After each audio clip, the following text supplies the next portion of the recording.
Okay, welcome to Cubs and Culture for 2/11/2019.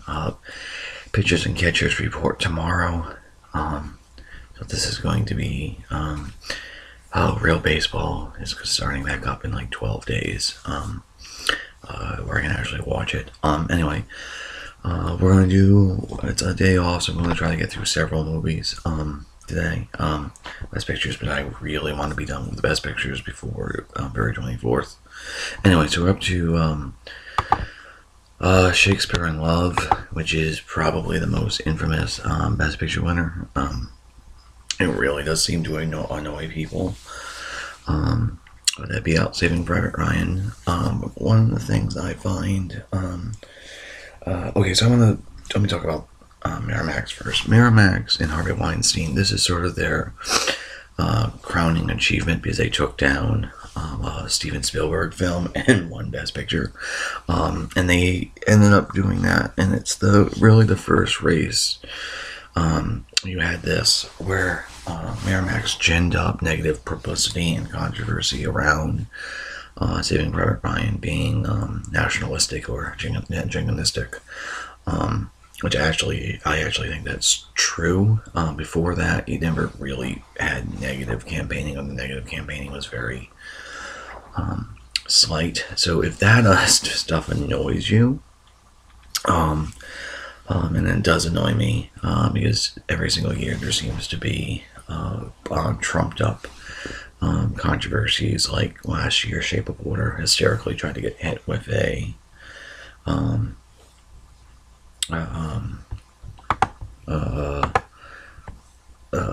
plagiarism film charge, even though the case was eventually dismissed. It was just an attempt to sink it at the Oscars, which is bullshit.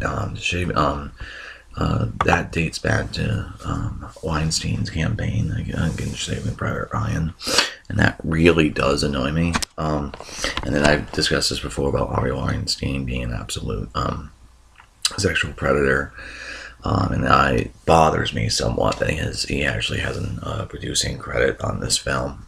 This is one of the few Miramax films where he was actually involved enough to be the producer, though he was not on set every single day. So we'll see how it goes. So yeah. Any case, the other thing that bothers me in terms of this race, and I'm gonna just show the tomato meter, is there's this mythology around Shakespeare in Love winning over Saving Private Ryan, and that it's supposed to be this utterly unexpected thing, where it was totally came out of left field and shockingly upset the apple cart in terms of winning Best Picture. But the thing is, if you look at the various receptions of the films, they are actually very, very close. So this is 12 years or whatever. It's 93 to 92 and 8.3 to 8.6 on the tomato meter. But more importantly, if you go through the awards for Shakespeare in Love versus Saving Private Ryan, Shakespeare. So the two big precursors before the Oscars are the Globes and the BAFTA. The Globes are split because excuse me. Shakespeare in Love was the comedy, but they won the BAFTA. Okay. And then they also, in terms of the Guild, the important ones are the PGA, the DGA, the editing, the acting, and the writing. Shakespeare in Love won the acting, and critically, it won screenplay. It's true that the Eddie, DGA, and producers went to Saving Private Ryan, but the thing is, especially any time the film or in direct competition in terms of writing, Saving Private Ryan lost. And the other thing is the Screen Act, DGA and PGA and Eddie all represent smaller branches. And even though the Eddie and DGA are very faithful between the Oscars and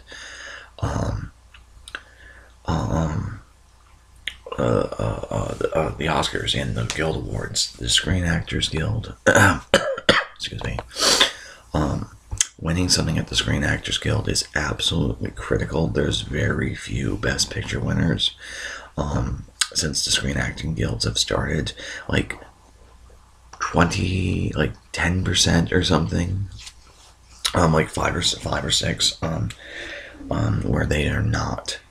If you don't win something at the Screen Actors Guild, you don't win Best Picture. It's very, very unusual, and Saving Private Ryan did not win something, and so you can't. So you like it. So it wasn't really like a Crash versus Brokeback Mountain or a massive upset. It was more like the two films were in a death struggle all award season, and the actors really liked Shakespeare in Love, and the writers really liked Shakespeare in Love, and the directors and editors, producers preferred Saving Private Ryan, and so because of that, you end up sort of having a very close race. I would all be fascinated to see the vote totals, though we never will because they never release them. In any case, excuse me. To my money, this is one of the years that people bitch about, and they should stop bitching about, because Saving Private Ryan is actually hot garbage, and Shakespeare in Love is absolutely delightful.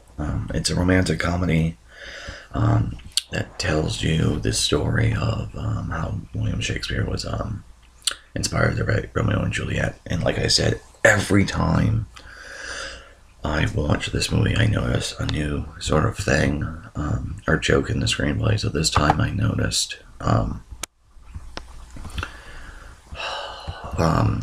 as Shakespeare in Love, so there's a play within a play, or a story within the story, and it's an initial story that he's writing is actually Romeo and Ethel, the pirate's daughter, and it then transmutes into Romeo and Juliet, and Romeo and Ethel is a comedy, and then it transmutes into a tragedy. While Shakespeare in Love, the film you're watching, starts off as a farce and then transmutes into a dramedy. And so there's really that sort of clever stuff. Anyways, let me bring up the trailer. The other thing about this that bothers me is the two films, they're very gendered.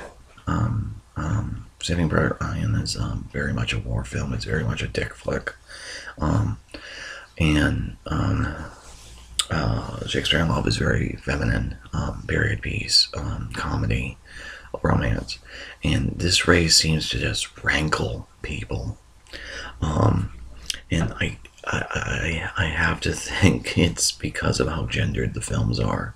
And as I was saying, Shakespeare in Love as a film is an exemplar of just a well-crafted film in every regard. It's not like the costumes and the art direction are accurate enough that it feels period, but it's also sort of fluffy or fantastic enough that it's very romantic. The cinematography is very beautiful, but also very, very easy on the eyes. That keeps the language in focus. The acting everyone is excellent in this film. My favorite performance in the film is actually Ben Affleck, because he plays a wonderful ham. With that being said, Joseph Fiennes, who's Shakespeare, is absolutely perfect for the role, and then Gwyneth Paltrow absolutely nails Viola, because she's saddled with a very, very difficult character, because she has to be angelic and evanescent and sensuous enough to inspire um, Romeo and Juliet, and like if her performance didn't work, the movie wouldn't work. If she wasn't believable as Shakespeare's muse, the entire story collapses in on itself. And she's great in it. Not Joe, sorry, John Madden, sorry, who's the director. I was thinking does a great has a light touch with all his actors, but because it's a movie, it's involving limited locations, and it's a lot of it's in the Curtain and the Rose, which are theaters. He keeps the camera alive, and everything like that, and so it's just a very well put together film on every single level. The only thing that's truly exemplar, as in, oh my god, that's remarkable, is the screenplay. Because the screenplay is not only telling a very believable love story about inspiration of writers, but it has a shit ton of in jokes, and I'm going to show my favorite in jokes. So at this time, women could not be on stage, and cross-dressing is a huge part of Shakespeare's work. It's in Twelfth Night, for example, and there's a lot of jokes about cross-dressing, and so Viola is playing Julia here, which is Juliet here, which is against the law, and that's what's being set up. And now the thing is, there's also a bet going on about whether or not a playwright can make love seem like real love and everything like that. And then, so that's all the background. So in terms of just in jokes, you have this moment right here, which is an in joke, because royal disguised as a commoner is a very common thing in Shakespeare.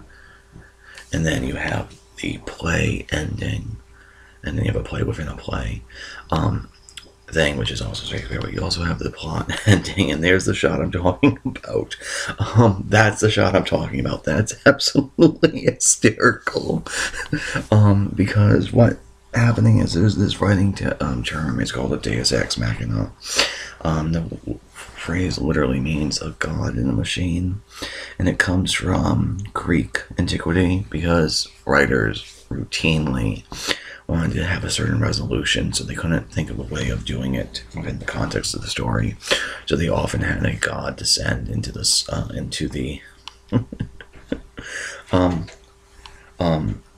into the story and deal out the resolution. So in terms of Greek religion, you couldn't have the god just step up onto the stage, because that would be rude, or just step onto the stage, because that would be not uncouth or whatever.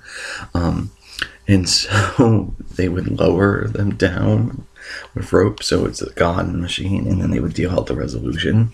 The thing is, the queen is a deus ex machina here. She kind of comes out of nowhere and resolves the plot.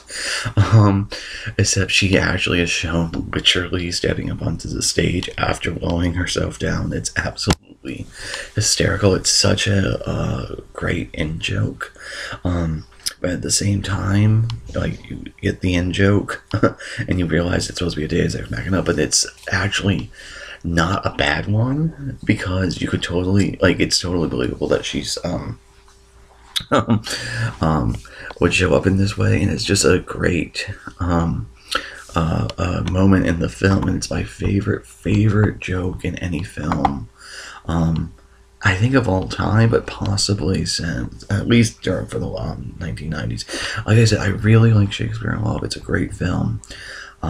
Anyways, that's going to be it for this one. See you in a bit.